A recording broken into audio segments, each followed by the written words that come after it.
Greetings, my excellent friends, and welcome to Pro Photo Tips. My name is Josh Cripps, and you can find me on Instagram and Facebook at Joshua Cripps Photography.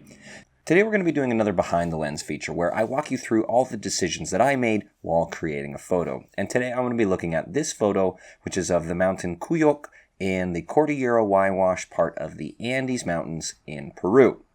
Now, I'm fond of saying that every great photo has four characteristics: a great subject, good technique, in other words, good settings, a great composition, and good light. So we're going to be addressing each of those 4 points in this video today. Now, subject I'm going to talk about just really quickly because it's pretty easy, pretty obvious. Whatever you love about a scene, that should be your subject. And I specifically traveled to Peru to photograph these huge, beautiful mountains in the Cordillera Huayhuash. So throughout the entire day, as I was trekking around in this area, I was looking at the mountains, thinking, how can I use them as a subject for a photo? I also want to talk about light just really, really quickly.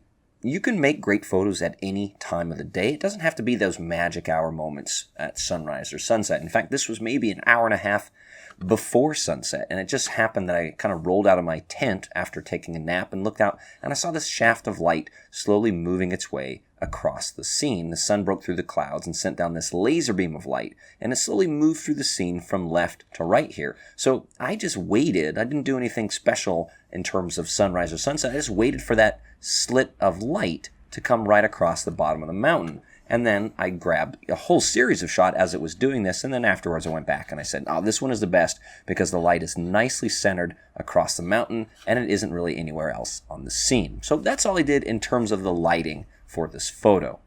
What's going to be more interesting to talk about is the composition and the camera settings, because the way my mind works, I sort of automatically go, oh wow, there's an awesome subject, there's some sweet light going on, I set up my composition, and then I drill down through my camera settings to capture it exactly how I want to. So that's the way we're going to go through it here. So in terms of the composition, I always say the number one rule is fill the frame with what you like. So you have to isolate in a scene what's important to you and what's not. And when I was looking at this scene, there were a few things that really struck my eye.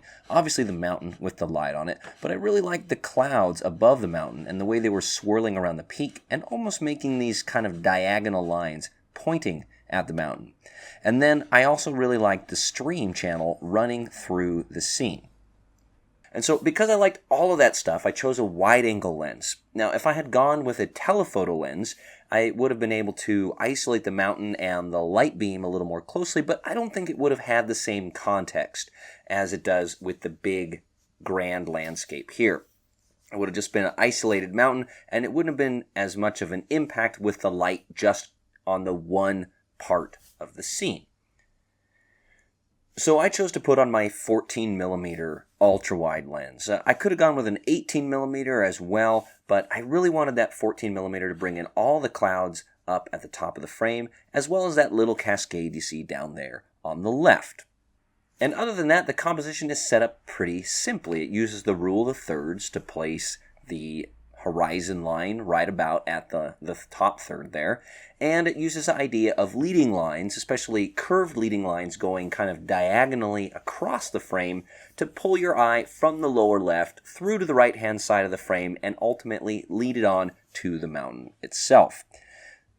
And I just sort of got lucky with the composition in that the clouds up above form those kind of diagonal lines which also point down at the mountain. So everything about this is leading the viewer's eye right to the mountain itself, which I've placed just dead smack right in the middle with sort of equal space on the left and right side and about a third of the way down from the top to give it that right amount of visual balance and spacing. So a pretty straightforward composition there. And in terms of deciding on what camera settings I needed, I always start by asking myself a series of questions. What is it that I like about the stream? What is it that I like about the grass, the light, the mountain, the clouds? And how can I best accentuate all of those features? So I knew that in order to have my viewers look at every part of the scene, which I wanted them to because I like every part and I want your eye to flow from the bottom all the way through to the top part of the photograph, I knew that the entire scene needed to be in focus, which meant I needed a really deep depth of field, somewhere in the f16 to f22 range. Now, if I can help it, I don't like to shoot at f22 because the small aperture causes diffraction, which leads to a softening of the details of the image. So I dialed in f16 to see if it would give me sufficient depth of field, and sure enough it did. Everything was sharp from front to back, so I was happy with that.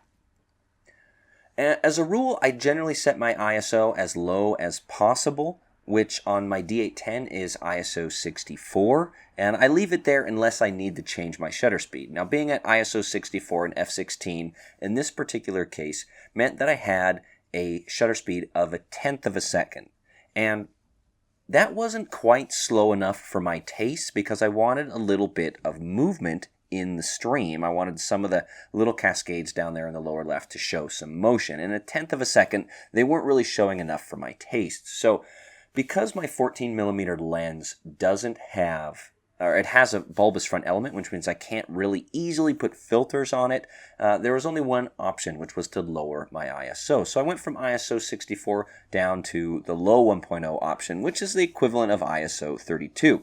And that let me double my shutter speed from 1/10 of a second to 1/5 of a second, which was long enough in that particular case to add that motion to the stream and smooth it out a little bit, giving it some softness. So there you have it. That's why I chose all of the settings, how I set up my composition, how I chose my subject, and how I decided to shoot in this particular light. And that's how the genesis of this photo all came about. Now, the one thing that I'm not going to talk about in this video, because I just don't have time, is post-processing. The raw file has all of the elements that you see here. It looks a little bland, it looks a little flat, because I was shooting the flat picture control, which tends to give the most accurate result in the field of the raw data that you're recording. However, everything that you see here in this image was in the raw file. I basically just tuned my processing to accentuate that, like bring out the intensity of the light shining on the mountain, dodge the stream to make it a little more eye-catching, and do some color correction and things like that to give the scene a very nice natural hue, but with good color to really emphasize the light on the mountain. So there you have it. That's how I created this image. I hope you guys enjoyed that and you found it useful and interesting to hear my thought process in how I go about creating images. If you want to see more videos like this, you can check out our playlist of critiques and behind-the-scenes shots here. You can also subscribe to the channel and join our newsletter for the latest photo tips and tricks. As always, thanks for watching. Until next time, have fun and happy shooting.